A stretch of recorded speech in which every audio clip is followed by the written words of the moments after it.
Yo, what is good, everybody? It's your boy, the Strongest Wizard, and today I'm here to guide you through the pre-release of OP02 Paramount War, and I'm so excited to talk about this. I'm going to help you figure out which leader you should take for your pre-release so that you can win. Let's dive in.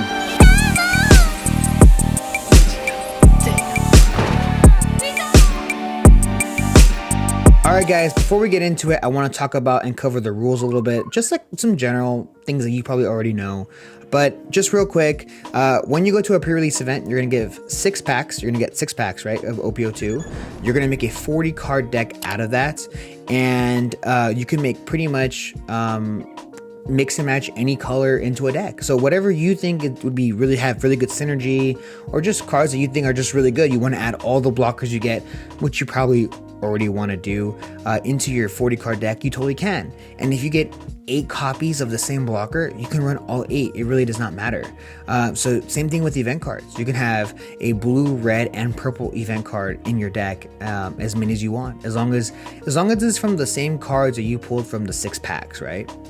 So if we go into the leaders now, these are the the OP01 leaders that you can get, that you probably already have at home. And if this is your first time getting into One Piece, you probably don't have these cards because they were just too hard to get. But for the most part, everything is really cheap, base level leader. So if you wanted Zoro, obviously you don't have to go crazy and get the really expensive Zoro. You can get the cheap Zoro here, but pretty much we're looking at leaders that will go with any type of card or cards that you're going to get in OP02. So things that just have really easy conditions to be met, right? So for example, if we take a look at Zoro here, pretty much Zoro is a he's 5k, he's a red leader, and when you have 1 Dawn attached to him, all of your characters gain plus 1k for the turn. Really good, really simple, doesn't take much. As someone like Law, activate main once per turn, tap 2 Dawn. If you control 5 characters, return 1 of your characters to the owner's hand, then play 1 cost 5 or lower of a character of a different color as the return character from your hand. So if you have a red character, you can pay 2 Dawn as long as your board's filled. Swap out this red character, doesn't matter what level it is, swap out this red character for a 5 cost or lower blue, purple, black card, right? So Law is really good because you cheat high cost characters, right? Like that's the whole point of Law. The only issue is that what if you don't get that many 1 cost? What if you don't get that many 5 costs that are even worth a value to use Law's ability? So my thing is that make sure that you guys take all the leaders, right? Like take all the leaders that you think will be necessary. And I want to talk a little bit about what characters I think are probably really good, or what leaders are really good. So Zoro, I think Zoro is probably one of, if not the best leader to take to a pre-release. Very simple. You have 5 life, as like someone like Law where you only get 4 life. So I would say Law you definitely want to take, probably for sure, if you're not going to run it. Law I think is possible, but already starting at 4 life is kind of rough in a format where you have no idea what cards you're going to get, right? So I think you should still take it, but just keep that in mind. Now Luffy's something similar to Law, but it's only specific to supernovas or Straw Hat characters, and that's just like too unreliable. Like you for sure are not going to run this card. Like there's absolutely no way. This set doesn't have that many supernovas compared to OP01, so I definitely would not run this card at all. Odin's a really good one because we get a lot of Wano country cards, which is really cool. And pretty much what you get to do is you get to trash a Wano country card and you restand 2 Rested-On as active, which is really cool, but it's a little niche. I say, like, why not just run Zoro? Like, why gamble it? I guess if you have a ton of Wano cards that you pull out of the 6 packs, then do it. But Zoro, you don't need to do any of that stuff. So I definitely, I hardly would barely do it. Now, Dofi, do not run this card. Do not do it, because his ability is you have to reveal when you use ability, right? You reveal if it's a 7 warlords, and it has to be with a cost of 4 or less to play it for free. That's like way too risky. You're not gonna have Perona, you're not gonna have Dofi to use the ability. Do not use this card, period. Kaido, when the character's KO'd, you gain a Dawn for 4 life, not worth. Same thing with Crocodile. You can't rely on how many event cards you're gonna have. King is actually an interesting one. I've heard a lot of people floating the idea that King might be a really good choice for this event. It's actually kind of fun because no one ever uses King. And pretty much what King does is that if you have all 10 Dawn active, or just if you have 10 Dawn in general, all of your opponent's characters are minus 1k. And this is really great because you can clear board, really control the field. It's okay, it's good. I would rather run King than Crocodile or Blurple, Kaido, right? That just makes sense. So out of OP01 here, I'm gonna say you for sure take Zoro and you for sure take Law. Maybe if you want to be cute, you can take Odin. That's cool. But these 3 right here, I would for sure take. The rest, don't even try it. I mean, King too. You can take King. So I would say like King, Zoro, and then if you're feeling experimental and you want to try hard and test your limits, I guess you can run Law and Odin. But definitely the safe bets are Zoro and King. So if we take a look here at, let's see if we do OP02 here.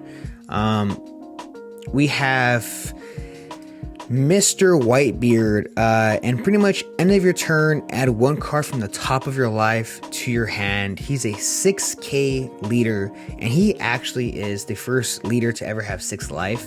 So not only every turn do you have to add 1 Dawn just to swing at him, as in leader wise, right, to make him 6k, he's actually taking his own life at the same time.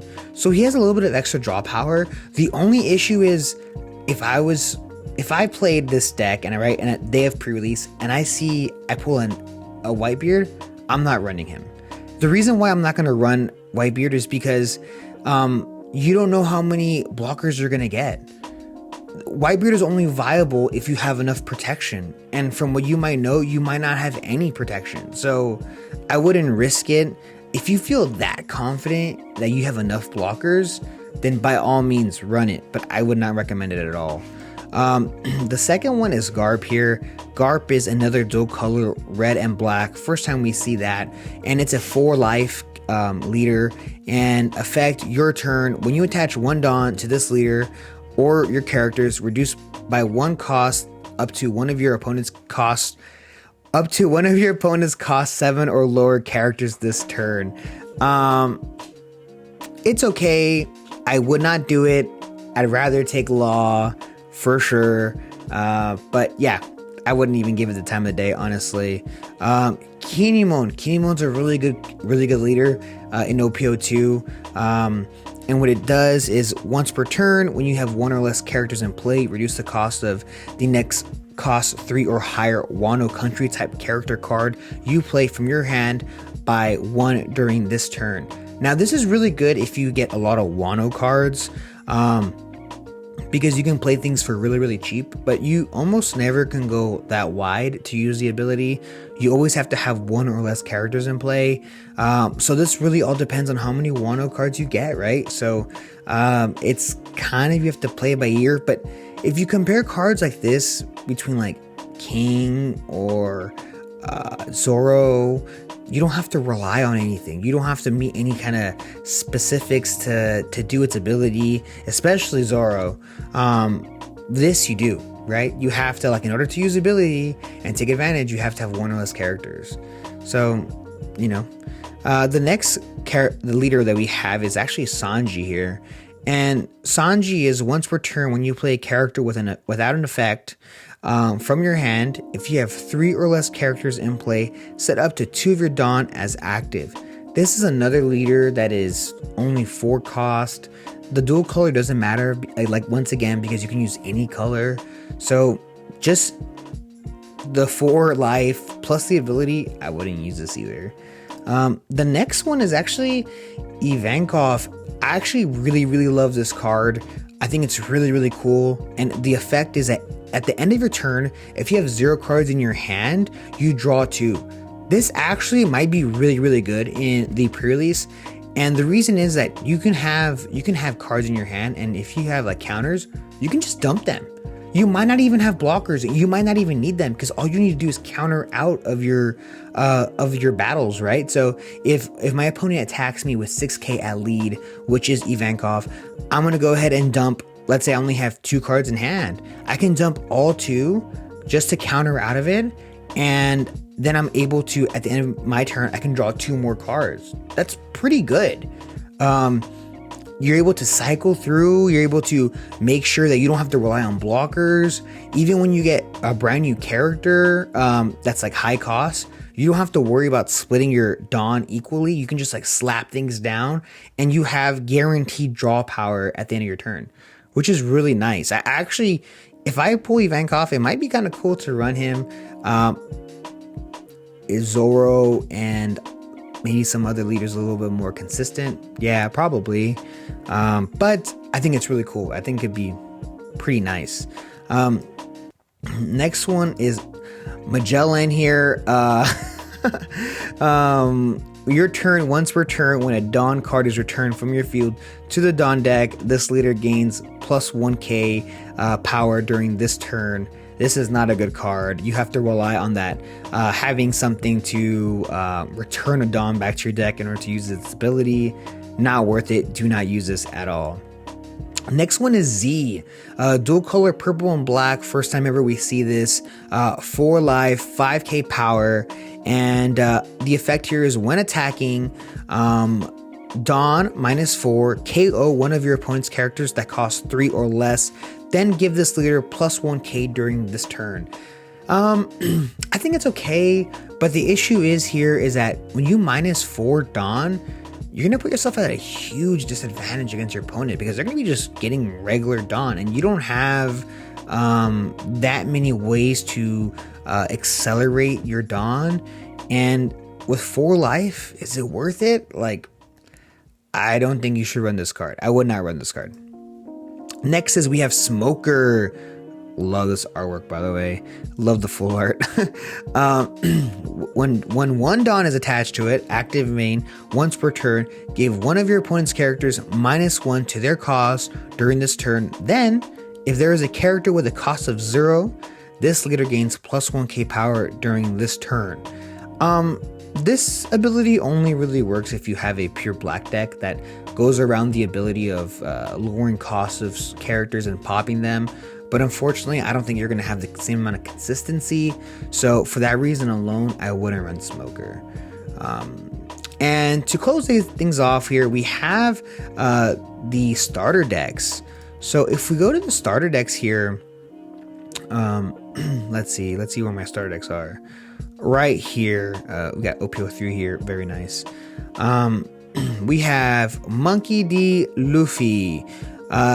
This card is really good. This card will always forever be really good. Being able to reuse one of your Dawn, it's good. It's really good. Would I use it over Zoro at a pre-release? No, I wouldn't. But the reason why I'm saving these for last to the starter deck leaders is that not everyone has access to the starter deck leaders. So if you don't, it's okay. I just run Luffy. I just run Zoro instead of Luffy, honestly. Even if I had both, which I do. So next one is a really big deal, and it's actually Kid. I think Kid is probably the, if not the best, it's like up there with Zoro. The number 2, number 1 leaders that you should take to your pre-release if you want to win. And it's Kid. You know, if you don't know his ability, once per turn main, you suspend 3 Dawn, you rest 3 Dawn, and he becomes active as long as you trash a card from your hand. The ability to swing twice in 1 turn at a pre-release is insane. So freaking good. And especially if you get that Yamato that's a 4 cost, that's a 6,000 power that rests a 5 cost or lower. That's so good. That's so good. You could swing twice at a huge character just to try to kill it, just to try to like control your opponent's board, or it's just early aggression. Like Zoro can swing, right? Only once at 6,000, have his little minions do it. But Kid can do it alone and swing twice. That's like insane. So if you have Kid and you have the starter deck, I would highly recommend you taking it along with Zoro. Those are like my two picks right there that I think you should take. Next is Croc. No one's gonna see it coming. You take Croc, no one's gonna see this coming. -4 Dawn, return up to 1/5 cost or lower back to your opponent's hand. You could take it if you wanted to. I probably wouldn't. It probably would be fun, but I'd rather take Kid or Zoro. Kaido, if you don't know what Kaido does, you -7 Dawn, you trash, your opponent trashes a security, or a life, I'm sorry, not security. I just came back from Digimon Nats, so I apologize. Yeah, it's cool. I wouldn't take it though. You don't get to really take advantage of the Dawn system of reusing it if you don't have Onigashima, which you won't, since it's only OP02 cards. And there's also the Shanks film leader here, which is activate main once per turn, -3 Dawn. Your film type characters gain 2+2k during this turn. Yeah. There's actually a lot of film characters in this set. That's pretty good. You have all the green film cards. But like I said, why wouldn't you just not take Zoro or Kid, right? It could be fun. Honestly, I'd probably rather take King. I'd rather take King and use the ability there so I don't have to rely on film characters. I don't have to realize, oh, I only have like 5 film characters. What am I going to do? I hope I see them. No, you don't have to do that. So without a doubt, no matter what, take all of the leaders that you have to your pre-release and see which ones just work with the best of your pools, right? And just go from there. And yeah, that's going to be it for today's video. Thank you guys so much for checking out this video. I really do appreciate it. And don't forget to like, comment, and subscribe to the channel. And stay tuned because I have a ton of new OP02 content coming out soon. See ya!